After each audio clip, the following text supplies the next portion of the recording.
J'étais un étudiant qui avait beaucoup de difficultés à l'école. J'avais un trouble d'apprentissage, je l'ai appris dans le coin de 10-11 ans.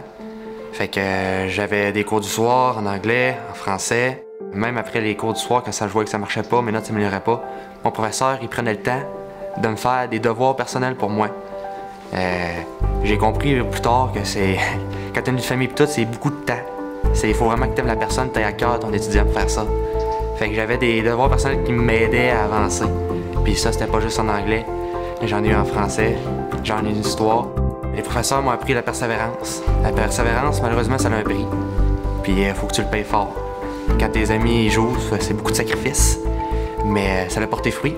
Ça a porté fruit parce qu'en 2009, quand j'ai terminé, quand j'ai eu finalement mon diplôme, je me suis allé en technique d'aménagement synégétique à l'UETIC à Bécomo. Puis c'est une technique qui est très très dure. Sur la Côte-Nord, c'est la deuxième plus difficile après soins infirmiers. La première session, j'ai écoulé 2 cours, mais je me suis raccroché à ce que mes professeurs m'ont dit, aux techniques qu'ils m'avaient apportées. Je ressortais mes vieilles notes en français pour corriger mes erreurs, tout. Fait que j'ai réussi ma technique après 3 ans. J'ai fini en 2012. Disons que la base que j'ai eue à l'eau vive m'aide dans la vie, m'aide encore. Ça a été le tremplin qui a fait que j'ai pu avoir la vie que j'ai aujourd'hui.